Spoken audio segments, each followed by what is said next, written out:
Good morning students. प्रज्ञा विद्यालय की तरफ से ऑनलाइन क्लासेस में आपका स्वागत है। आज हम 7th क्लास का सामाजिक विज्ञान का 7th लेक्चर करने जा रहे हैं। स्टूडेंट्स 6th लेक्चर में हमने किया था यही लेसन 3 हमारी बदलती पृथ्वी, और हमारी बदलती पृथ्वी में 6th लेक्चर में हमने क्या किया था, अंतर्जात बल। हमने देखा था कि हमारी पृथ्वी किस लिए बदल रही है, 2 बलों की वजह से, और वो 2 बल कौन से हैं, अंतर्जात बल और बहिर्जात बल। पिछले लेक्चर में हमने डिस्कस किया था अंतर्जात बल 6th लेक्चर में, और 7th लेक्चर में हम क्या कर रहे हैं आज, बहिर्जात बल। अब देखिए बहिर्जात बल क्या होते हैं।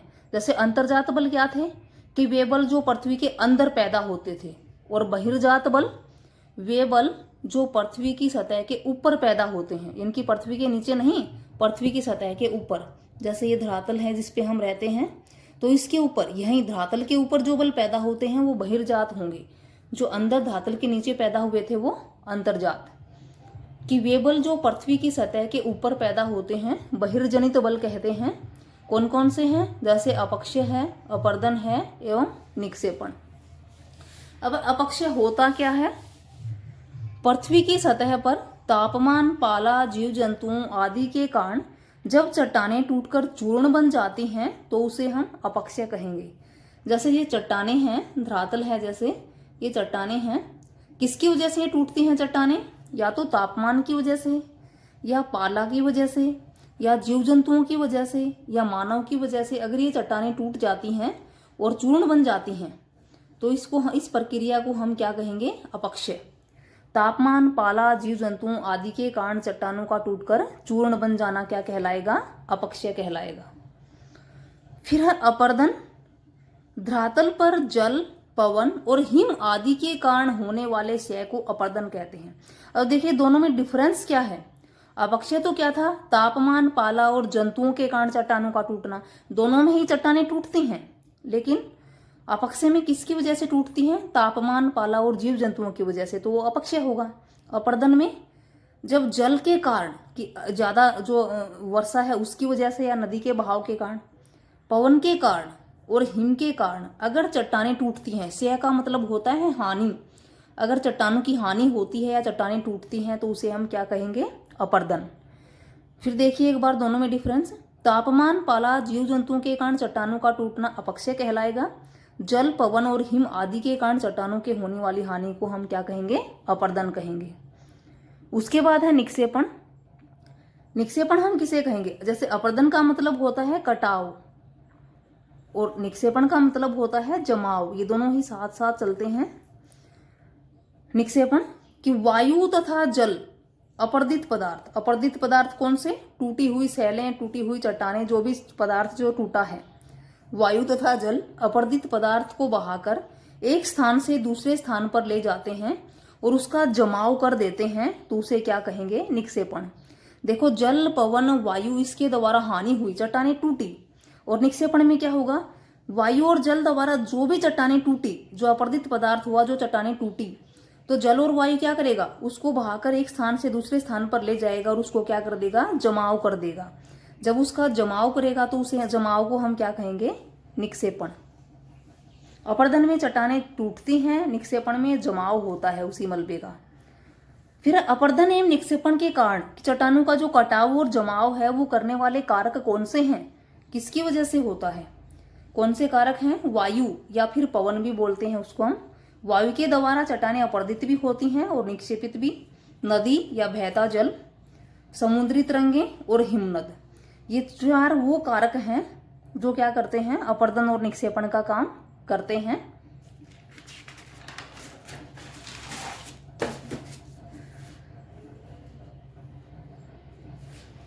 नदी, पवन, समुद्री तरंगे और हिमनद ये अपने कार्यों द्वारा धरातल पर विभिन्न आकृतियों का निर्माण करते हैं। ये चारों अपरदन और निक्षेपण का कार्य करते हैं, और अपरदन और निक्षेपण करते हैं तो ये नई नई आकृतियां भी बनाते हैं। नदी के कार्य पहले हम इन चारों में से नदी के कर रहे हैं कि नदी अपरदन और निक्षेपण का कार्य करती है। अपरदन की कटाव का और जमाव दोनों का काम करती है। जब नदी अपरदन करती है तो उससे निम्न स्थल रूपों का निर्माण होता है। स्थल रूप होती हैं आकृतियां, आकृतियां कि जब नदी अपरदन करेगी तो कौन कौन सी आकृतियां बनाएगी। सबसे पहले है जलप्रपात। जलप्रपात क्या होता है, ऊंचाई से जल का नीचे की ओर गिरना। कि जब नदी किसी खड़े ढाल वाले स्थान से अत्यधिक कठोर शैल या खड़े ढाल वाली घाटी में गिरती है तो उसे जलप्रपात कहते हैं। कि जब नदी ऊंचाई से, जैसे मान लो ये कोई पर्वत है और यहां से नदी उतर रही है, तो जब नदी ऊंचाई से, नीचे घाटी है, पर्वतों के साथ घाटियां भी होती हैं, कि जब नदी ऊंचाई से खड़ा ढाल क्या होगा, कोई पर्वत, ऊंचाई से जल को नीचे की ओर किसी घाटी में गिराती है तो जल इस तरह से गिरेगा झरने के रूप में। तो जब ऊंचाई से नीचे की ओर जल को इस तरह से गिराएगी तो इसे हम क्या कहेंगे, जलप्रपात। जलप्रपात का निर्माण होगा। उसके बाद है सेकंड विसर्प। कि जब नदी मैदानों में प्रवेश करती है, ये जलप्रपात कहाँ पे बनाएगी, पर्वतों से जब उतरती है। इनकी पहली नदी पहाड़ों से निकली, ऊंचाई से जब नीचे की ओर आई तो जलप्रपात का उसने निर्माण किया। ऊंचाई से निकलने के बाद वो कहाँ पे आ गई, मैदानों में। कि जब नदी मैदानों में प्रवेश करती है तो मोड़दार मार्गों पर बहने लग जाती है। अर्थात जब नदी मोड़ों से होके बहती है तो उन मोड़ों को विसर्प कहते हैं। देखो, एक तो नदी बिल्कुल सीधे बहती है, एक नदी इस तरह से बल खा के बहती है। कि जब नदी मोड़ों से, जब नदी इस तरह से बहती है, टेढ़ी मेढ़ी होकर बल खा के बहती है, तो जो ये मोड़ होते हैं, जैसे ये है, ये मोड़ होते हैं, इन मोड़ों को क्या कहेंगे, इन मोड़ों को विसर्प कहते हैं। ये मोड़ हैं, इन मोड़ों को विसर्प कहते हैं। और समय के साथ साथ जो विसर्प हैं, ये मोड़ हैं, एक दूसरे से अलग भी हो जाते हैं। जब ये अलग हो जाते हैं तो इनमें वर्षा का जब जल इकट्ठा हो जाता है, वर्षा का जल इनमें इकट्ठा हो जाता है, कि इन विसर्पों में वर्षा का जब जल भर जाता है तो ये क्या बन जाते हैं, एक झील बन जाते हैं। और जिन्हें क्या कहते हैं, जैसे ये विसर्प है, इसमें वर्षा का जल भर गया तो इसे हम क्या कहेंगे, चाप झील। चाप झील क्या होगी, कि जब नदी मोड़ों से होके बहती है तो विसर्प बनाती है, और वे विसर्प कट जाते हैं तो उनमें वर्षा का जल इकट्ठा हो जाता है, तो उसे हम क्या कहते हैं, चाप झील। फिर नेक्स्ट, बाढ़ का मैदान एवं तटबंध। कि जब नदी अवसाद, अवसाद क्या है, रेत मिट्टी को अपने किनारों पर जमा कर देती है तो उसे प्राकृतिक तटबंध कहेंगे। जैसे ये नदी है और नदी के साथ रेत मिट्टी अवसाद भी है, जल तो आगे की ओर चला गया और नदी अवसाद को, रेत मिट्टी को अपने किनारों पर जमा कर देती है इस तरह से, तो रेत मिट्टी के कारण उसके किनारे क्या हो जाएंगे, ऊंचे हो जाएंगे अवसाद की वजह से। इनकी जल तो नदी में बह रहा है, जल आगे चला गया, अवसाद को साथ साथ किनारों पर जमा कर ली है। जब अवसाद को साथ साथ किनारों पर जमा करती है तो ये किनारे अवसाद से ऊंचे हो जाते हैं और ये क्या कहलाते हैं, प्राकृतिक तटबंध कहेंगे हम इनको, तटबंध।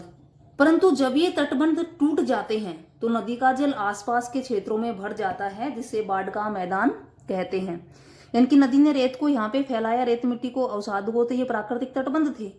लेकिन कई बार जब अधिक वर्षा होने से नदी में जल की मात्रा मान लो अधिक हो जाए तो ये प्राकृतिक तटबंध हैं, ये टूट जाते हैं। और जब ये प्राकृतिक तटबंध टूट जाएंगे तो नदी का जल क्या हो जाएगा, आसपास के इलाकों में भर जाएगा। जब नदी का जल आसपास के इलाकों में भर जाएगा तो हम क्या कहेंगे, बाढ़ आ गई, यानी कि इसे क्या कहेंगे, बाढ़ का मैदान। फिर देखिए एक बार, कि नदी का जल तो नदी में बह रहा आगे की ओर और नदी रेत मिट्टी को अपने किनारों पर साथ साथ जमा कर देती है, तो वो क्या कहलाएंगे, तटबंध।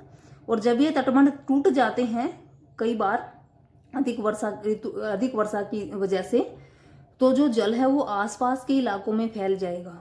और जब जल आसपास के इलाकों में फैल जाएगा तो उन्हें हम क्या कहेंगे, बाढ़ का मैदान। उसके बाद है डेल्टा।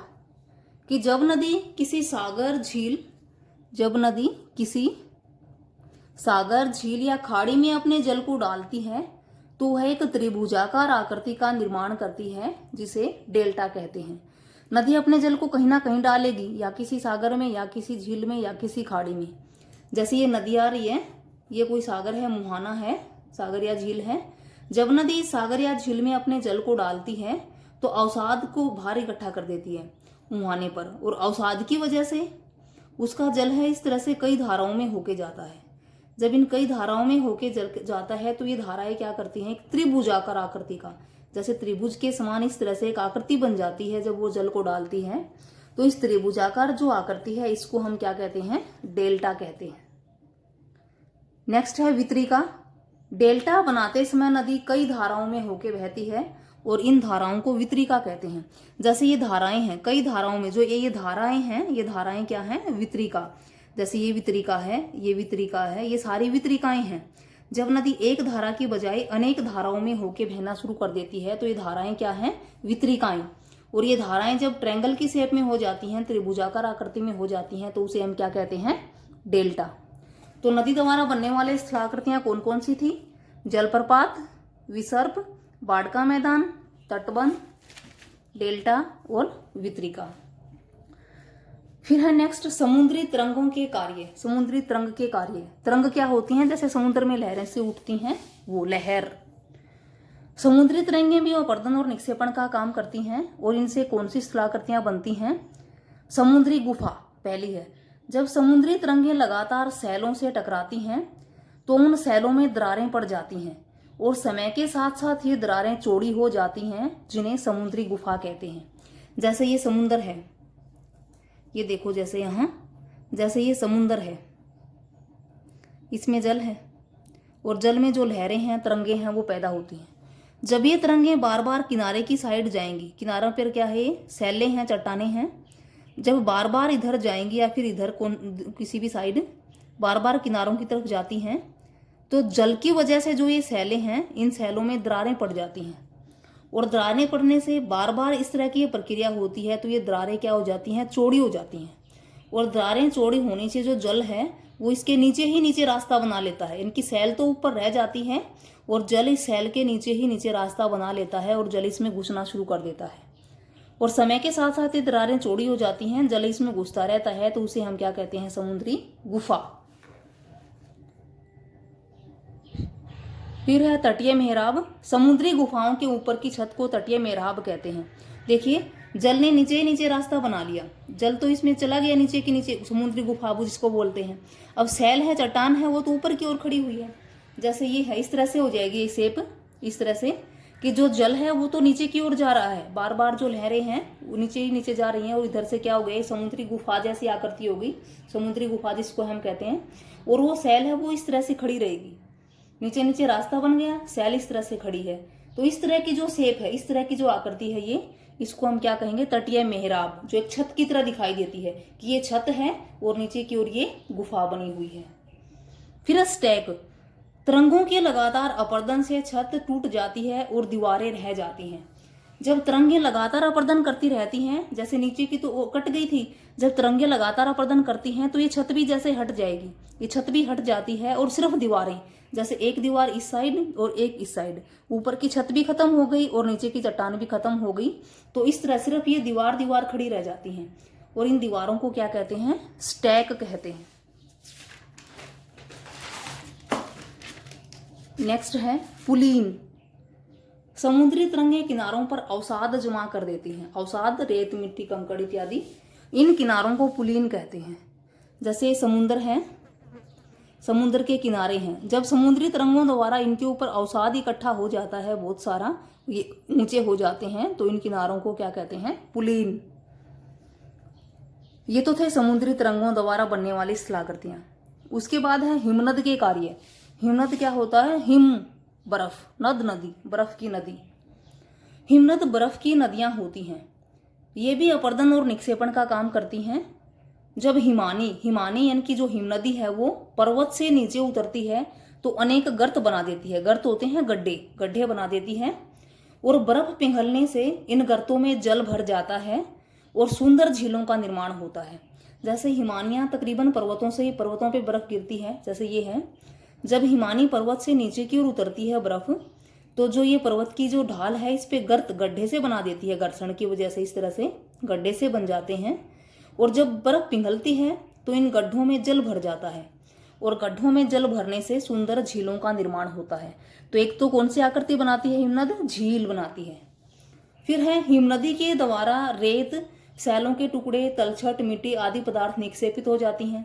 अब हिमनदी भी नदी और उनकी तरह रेत है, चट्टानों के टुकड़े हैं, तलछट है, मिट्टी है, उसको क्या कर देती है? नीचे आके जमा कर देती है, उसका निक्षेप कर देती है। तो हिमनदी द्वारा जो जमा हुआ अवसाद है, यानी कि होता तो ये अवसाद ही है, रेत, मिट्टी, कंकड़, पत्थर, लेकिन जो हिमनदी अवसाद को जमा कर देती है तो उसको हम क्या कहते हैं? हिमोड। हिमोड दो शब्दों से मिलकर बना हुआ है, हिम प्लस ओढ़।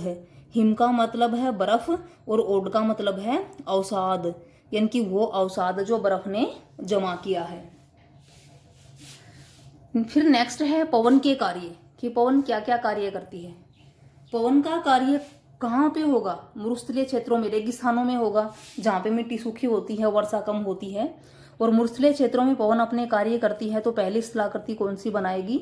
छत्रक शैल है, जैसे छत्रक, छतरीनुमा, शैल चट्टाने। रेगिस्तान में जो छतरी के आकार के शैल पवन के अपर्दन से बनते हैं, जिन्हें छत्रक शैल कहते हैं। इनकी इस तरह की आकृति हमें मरुस्थलों में देखने को मिलती है, नीचे से तो पतली और ऊपर से छतरी जैसी। तो इन छतरीनुमा आकृति हैं, इनको छत्रक शैल बोलते हैं। जैसे हवा है वो नीचे से चट्टानों को काटती रहती है और ऊपर वाली चट्टानें हैं वो खड़ी रह जाती हैं। तो हवा के द्वारा नीचे से चट्टानें कटने से इधर से तो ये पतली हो जाएंगी और ऊपर से इनकी जो शेप है वो छतरीनुमा रहेगी, तो इन्हें हम क्या कहेंगे? छत्रक शैल। फिर है बालू टिब्बा, जैसे टिब्बे तो हमने देखे ही हैं, बालू, बालू से बने हुए। बालू टिब्बे का निर्माण कैसे होता है कि तेज बहती वायु, जब वायु स्पीड में बह रही है, तेज गति में, वायु रेत को अपने साथ उड़ा ले जाती है। जब तेज गति से वायु आएगी तो रेत को उड़ा ले जाएगी और अवरोध आने पर उसको एक स्थान पर जमा डाल देती है। यानी कि जब वायु है, जैसे वायु इधर से आ रही है, तेज गति से वायु बह रही है, इसके रास्ते में कोई अवरोध आ गया, वो अवरोध कोई पेड़ भी हो सकता है, वो अवरोध कोई पर्वत भी हो सकता है, कि किसी पेड़ से टकराने से या किसी पर्वत के टकराने से, जैसे ही हवा रेत उसके साथ है, लेकिन जैसे ही वो किसी अवरोध से टकराएगी तो जहां भी वो टकराएगी वहीं पे उस रेत को इकट्ठा करना शुरू कर देती है। और उस रेत के इकट्ठे होने से किसका निर्माण होता है? बालू के जो टिब्बे हैं उनका निर्माण होता है। फिर है थर्ड है लोइस। लोइस एक प्रकार की मिट्टी होती है जिसका रंग लाल, भूरा, पीले रंग की जो चिकनी मिट्टी होती है, लाल, भूरे, पीले रंग की, उसे लोइस है। ये चीनी भाषा का शब्द है लोइस। अब इसका निर्माण, जब बालू या रेत के कण अत्यधिक बारीक, यानी कि बहुत ही जब महीन चिकनी मिट्टी होती है, तो उस महीन रेत को उड़ाकर पवन एक क्षेत्र से दूसरे क्षेत्र में जमा कर देती है। यानी कि लाल, भूरे, पीले रंग की जो चिकनी मिट्टी होती है, हवा उसको एक क्षेत्र से उड़ाकर दूसरे क्षेत्र में जमा कर देती है। यह लाल, भूरे, पीले रंग की मिट्टी होती है और इससे क्या कहते हैं? लोएस कहते हैं।